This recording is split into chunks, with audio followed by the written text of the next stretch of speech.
So good evening students, welcome to Kaushal ice. तो आज आप लोग के सामने बहुत ही इंटरेस्टिंग और जो हॉट टॉपिक चल रहा है आजकल, है ना, इकोनॉमिक सर्वे, वो लेके आया हूँ।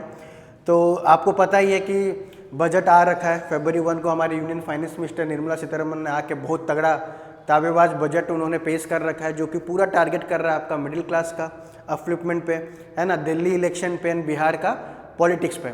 तो खैर बजट के लिए तो मैं आपके लिए एक नया वीडियो बनाऊंगा। आज जो हम डिस्कस करेंगे बच्चों वो है इकोनॉमिक सर्वे। ठीक है, बजट से पहले इकोनॉमिक सर्वे रिलीज होता है। ठीक है, तो उसमें क्या होता है बच्चों, इकोनॉमिक सर्वे में जो भी गवर्नमेंट ने लास्ट ईयर में जो प्लान किया था, लास्ट ईयर का जो स्कीम था, उसका परफॉर्मेंस ट्रैक होता है।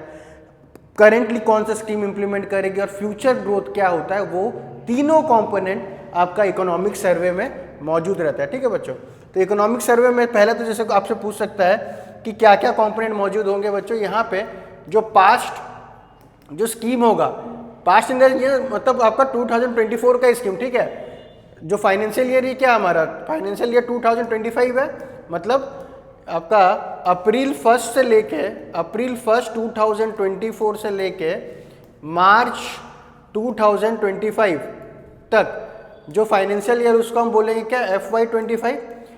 तो ये जो फाइनेंशियल ईयर 25 में गवर्नमेंट का जो स्कीम्स रहा था उसका परफॉर्मेंस, प्लस आगे क्या सोच रहा है गवर्नमेंट, क्या टारगेट कर रहा है, तो ये सब कंपाइल्ड वर्जन में आता है आपका इकोनॉमिक सर्वे में। ठीक है, तो economic survey just the performance of the government in the last year and what the future the government is expecting, what the future growth rate क्या है, फिजिकल डेफिसिट कितना टारगेट रखना है, तो ये सब डिस्कस करेंगे हम इस इकोनॉमिक सर्वे में। ठीक है, तो इकोनॉमिक सर्वे ऑलरेडी रिलीज हो रखा है।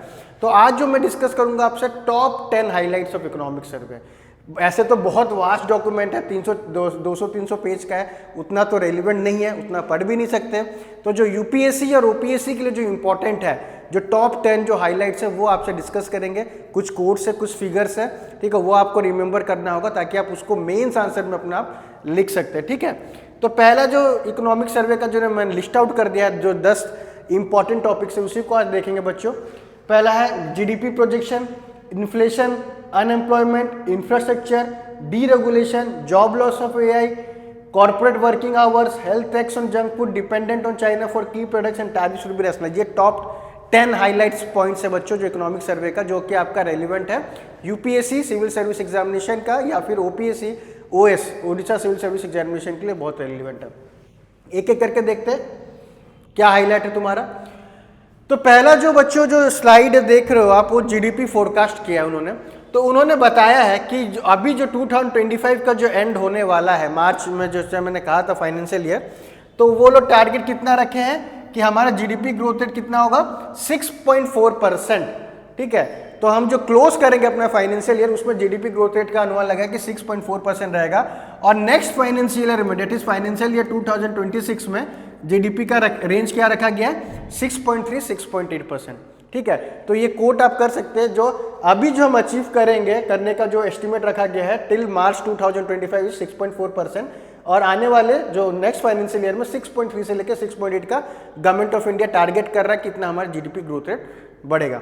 दिक्कत क्या है बच्चों, गवर्नमेंट ऑफ इंडिया ये ग्रोथ रेट्स है, क्योंकि हमारे आपको ये पता होगा कि इंडिया टारगेट रखा है 2047 में क्या होने का, डेवलप्ड नेशन बनने का टारगेट रखा है।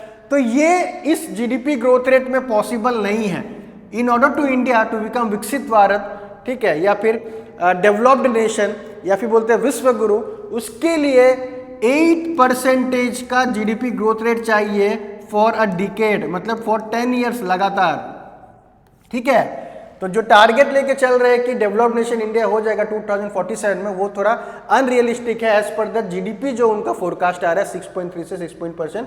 We need 8% for decade, continuously 10 साल तक 8% हमारा जीडीपी ग्रो करना चाहिए, तब जाके हम विकसित भारत के स्टेटस में या डेवलप्ड नेशन के स्टेटस में हम आएंगे। खैर एनी हाउ, तो जब प्रोजेक्शन याद रख सकते हैं कि जो इकोनॉमिक सर्वे जो प्रोजेक्ट किया है आने वाले फाइनेंशियल ईयर में 2026 में 6.3 to 6.8%। ठीक है, कमिंग टू नेक्स्ट स्लाइड जो होता है पर, यहीं पे मैं लिख दिया जो विकसित भारत में बोला गया है।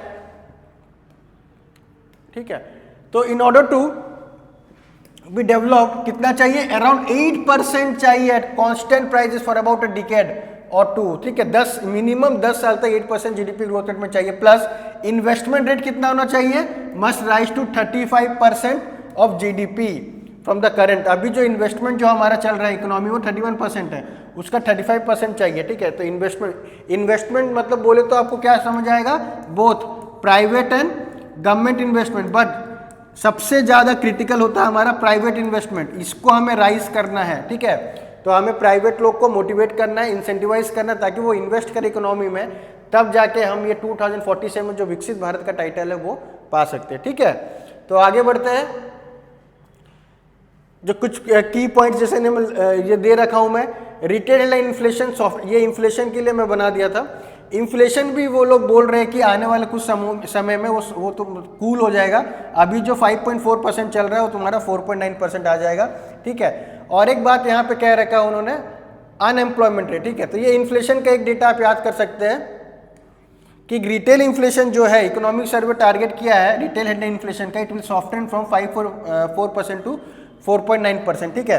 अभी जैसे चल रहा है इकोनॉमी में, क्या फूड इन्फ्लेशन बहुत हद तक पार चल जा रहा है, बहुत ही उसका जो रेट है बढ़े जा रहा है फूड इन्फ्लेशन का, but as per economic survey वो टारगेट कर रहे हैं कि दिस जो फाइनल क्वार्टर है, ठीक है, अभी हम लोग का जो 4th क्वार्टर स्टार्ट हो गया, तो जो 4th क्वार्टर में हम जो इन्फ्लेशन रेट है, जो रिटेल हेडलाइन इन्फ्लेशन रेट है 4.9% हो सकता है, ठीक है। तो ये था इन्फ्लेशन पे। अब आते हैं सबसे most important topic, unemployment rate. तो अनएम्प्लॉयमेंट रेट, जैसा इन्होंने कहा है कि इस बार अनएम्प्लॉयमेंट डिक्लाइन कितना हो गया बच्चों, 3.2% में हो गया। 6.4% कुछ था हमारा 2017-18 में। अब यही अनएम्प्लॉयमेंट रेट डिक्लाइन होकर कितना हो गया है, 3.2%। तो ये इंपॉर्टेंट फिगर आप कोट कर सकते हैं कि अभी अनएम्प्लॉयमेंट रेट इंडिया में क्या है, 3.4%, 3.2%, ठीक है। तो अनएम्प्लॉयमेंट रेट क्या होता है, जो जॉब करना चाहते हैं, जो पर्सन है जिनके पास जॉब नहीं है या जॉब ढूंढ रहे हैं उनको मिल नहीं रहा है, तो वो सब आपका अनएम्प्लॉयमेंट कैटेगरी में आते हैं, जो कि अभी हमारा परसेंटेज कितना है, 3.2% एज पर इकोनॉमिक सर्वे, ठीक है। इससे पहले हमारा 6 समथिंग था।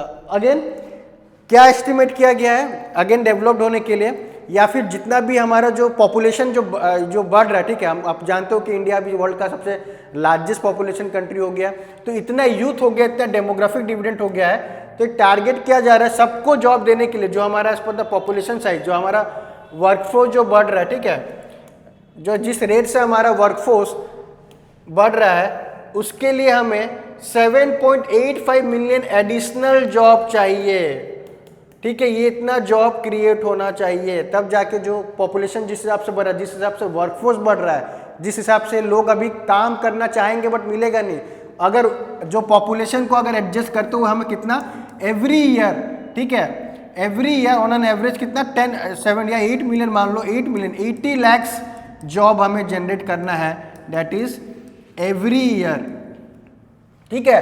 That to non farm jobs annually until 2030 तक, to accommodate the expanding workforce. तो ये भी इंपॉर्टेंट पॉइंट आप अपने मेंस में लिख सकते हैं, ठीक है। 2030 तक हर साल हमें 80 लैक्स जॉब जनरेट करना, ताकि जो बढ़ता हुआ पॉपुलेशन है, जो बढ़ता हुआ जो वर्कफोर्स है, उसको हम एकोमोडेट कर सकते हैं कुछ किसी भी जॉब सेक्टर में। तो ये इंपॉर्टेंट पॉइंट आपका रहा, ठीक है।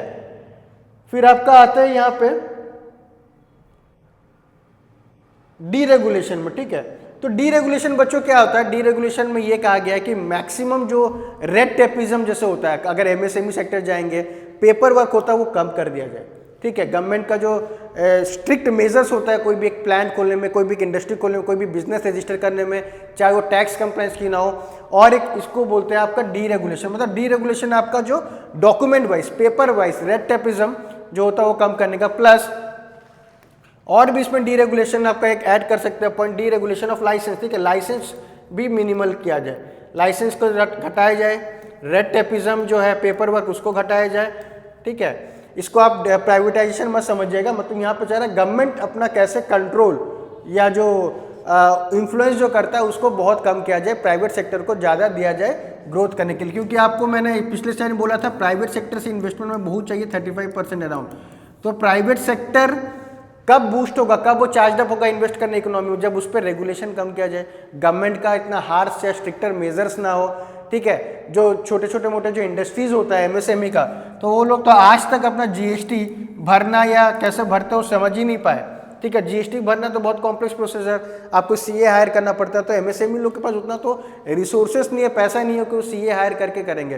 तो अगर वो फॉल्टी होते हैं तो अगेन उस पर बहुत पेनल्टी चार्ज होता है। तो ये सब चीज़ों में बोला गया है कि डीरेगुलेट करने को थोड़ा गवर्नमेंट को थोड़ा लीनियंट होना चाहिए एमएसएमई सेक्टर से या जो इमर्जिंग सेक्टर से, और फोकस हमेशा इसमें रहना चाहिए तुम्हारा प्राइवेट सेक्टर से, कैसे प्राइवेट सेक्टर से मैक्सिमम इन्वेस्टमेंट हम अपने और अट्रैक्ट कर पाए, ठीक है। तो यहाँ पे फोकस हुआ है तुम्हारा प्राइवेट सेक्टर पे, प्राइवेट सेक्टर इन्वेस्टमेंट पे।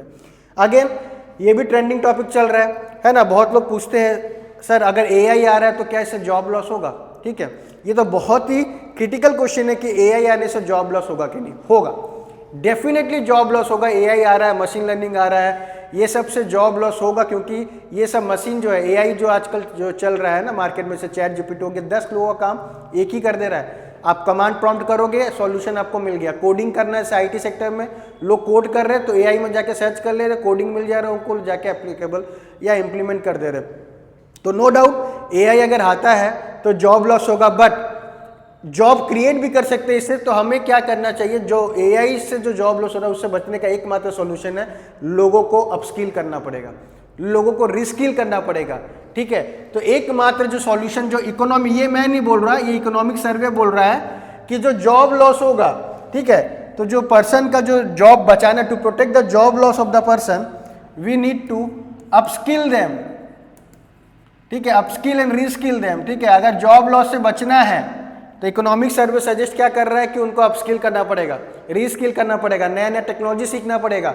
अब ऐसा नहीं है कि आप एक ही टेक्नोलॉजी सीखे उसको जिंदगी भर चलाएंगे, नहीं, you have to upgrade yourself. The employees, खास करके जो आईटी एम्प्लॉयज है या मैन्युफैक्चरिंग में जो भी है, they need to upgrade themselves, they need to upskill. तो ये इकोनॉमिक सर्वे गवर्नमेंट को सजेस्ट किया है कि government should invest more on human capital, government should invest more on skill development, ठीक है। स्किल डेवलपमेंट में हमारा क्या था, एक पीएम कौशल विकास योजना, ठीक है, कौशल विकास योजना, PMKVY.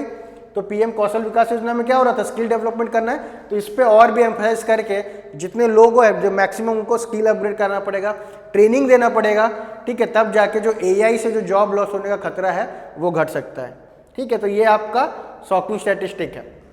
The state of employ upskilling and reskilling, जैसा मैंने कहा, अगर एआई से अगर बचना है, जॉब सिक्योर करके रखना है, तो you have to upskill and you have to reskill. फिर एक अजीब सा एक टैक्स, फिर से एक नया टैक्स लेके आ गए इन्होंने, हेल्थ टैक्स बोल के एक आ गया है, ठीक है, जहाँ पे वो प्रमोट करेगा health tax on promoting junk food, ठीक है, not on promoting junk food, on reducing the consumption of junk food, ठीक है।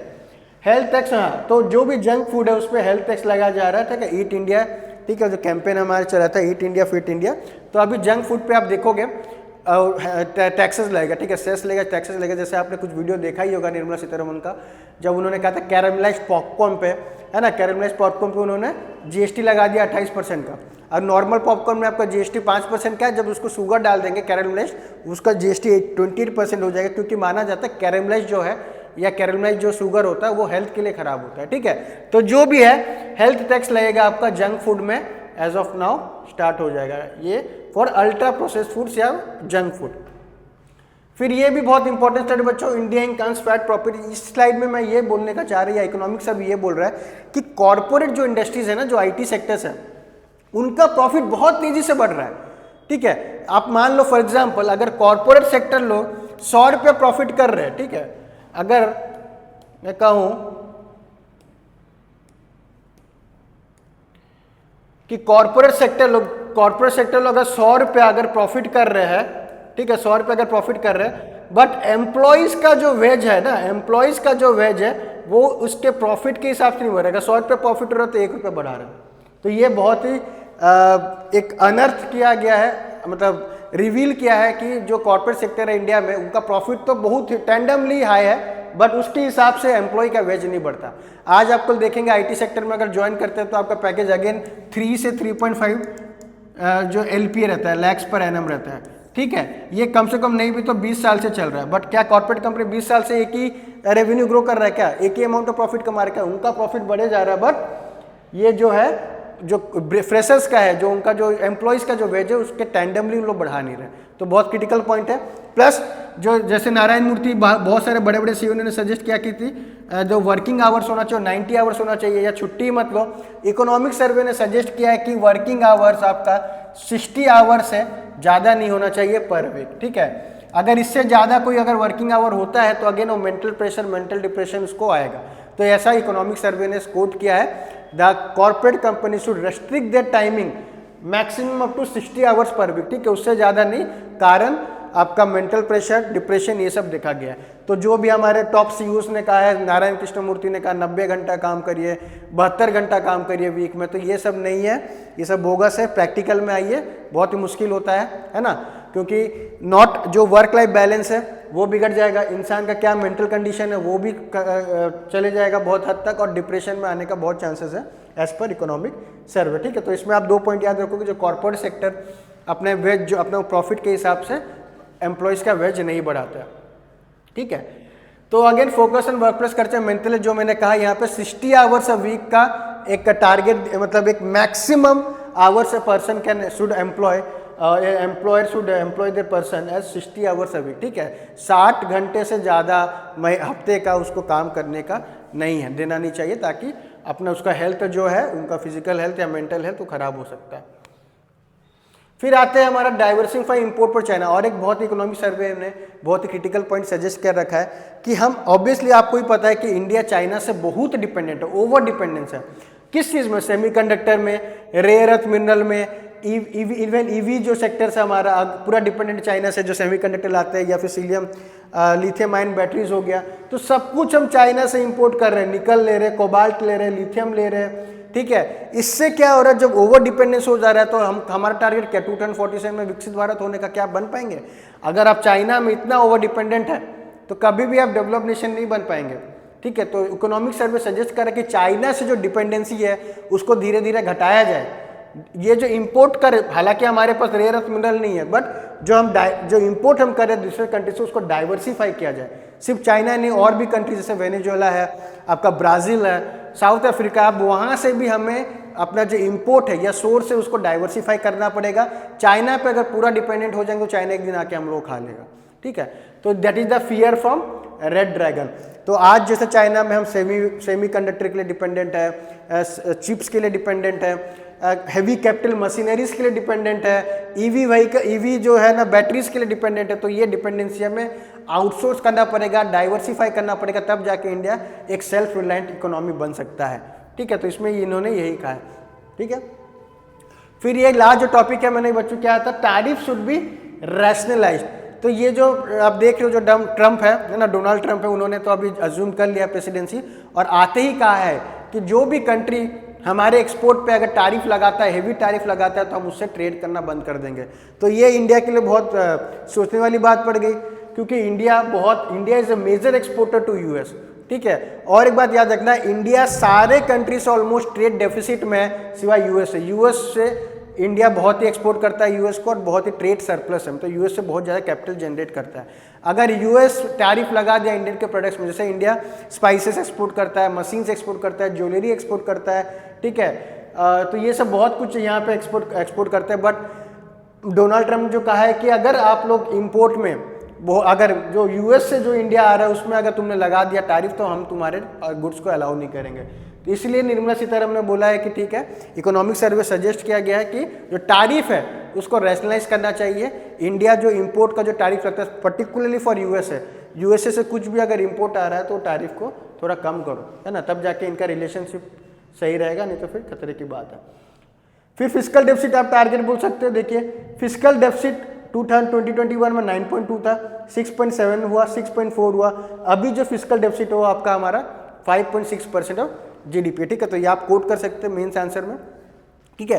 क्या फिस्कल डेफिसिट पूछेगा आपसे, तो फिस्कल डेफिसिट क्या होता है बच्चों, गवर्नमेंट एक्सपेंडिचर माइनस इनकम, ठीक है। गवर्नमेंट का इनकम कितना है, तो ऑब्वियसली हम डेवलपिंग नेशन है, तो we have to run fiscal deficit, ठीक है, क्योंकि ह्यूज अमाउंट हमारा इनकम से ज़्यादा खर्चा होता है। तो 5.6% हमारा अभी फिस्कल डेफिसिट है, आप इसको याद कर सकते हैं। और ये पूरा जीस्ट है, मैंने आपके लिए बना दिया हूँ, ठीक है। तो जीस्ट में क्या है बच्चों, देखो एक एक करके देख लेते हैं जीस्ट में। तो पहला जो आपका है फिस्कल डेफिसिट कितना है बच्चों, 5.6% ऑफ जीडीपी।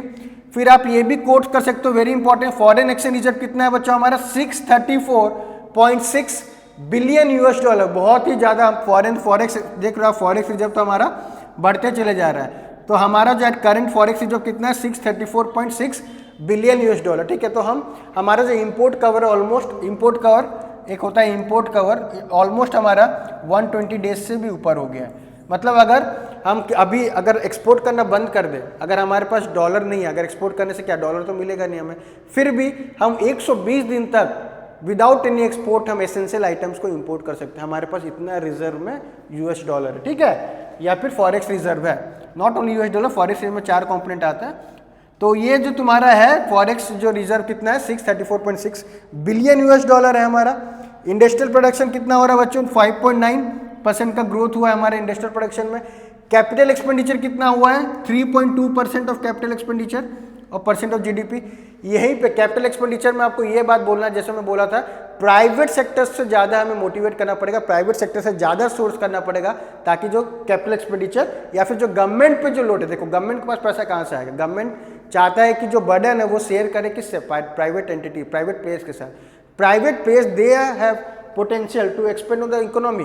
गवर्नमेंट क्या करे, गवर्नमेंट तो टैक्स बढ़ाएगा, टैक्स बढ़ा के वही पैसा हम पे लगा देगा, तो private expenditure should rise. Food grade production भी हमारा बहुत अच्छा खासा हो गया, देखिए 332.3 million ton in food grains. GDP growth जैसे पहले हम डिस्कस कर लिए थे कितना है, अभी 6.4% है। प्रोजेक्ट क्या कर रहे हैं नेक्स्ट फाइनेंशियल ईयर में 6.3 से 6.8%, ठीक है।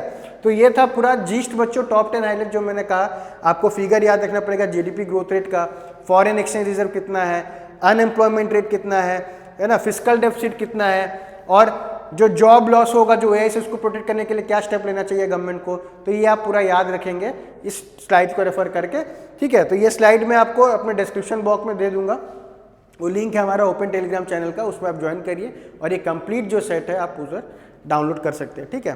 तो अगर आपको ये वीडियो अच्छा लगा होगा तो प्लीज़ अपने दोस्तों का शेयर करिए। मैं जल्दी आपके साथ लाऊंगा हाइलाइट्स ऑफ बजट, ठीक है, हाइलाइट्स ऑफ इस साल का जो बजट में जो टॉप हाइलाइट्स है वो मैं उसका वीडियो बनाऊंगा अच्छे से। तो जरूर आप शेयर करिए अपने दोस्तों के साथ, ठीक है। कमेंट करिए, कुछ भी डाउट है अगर इसका तो आप जरूर कमेंट बॉक्स में कमेंट करिए, मैं इसको रिप्लाई करूँगा, ठीक है। Thank you so much.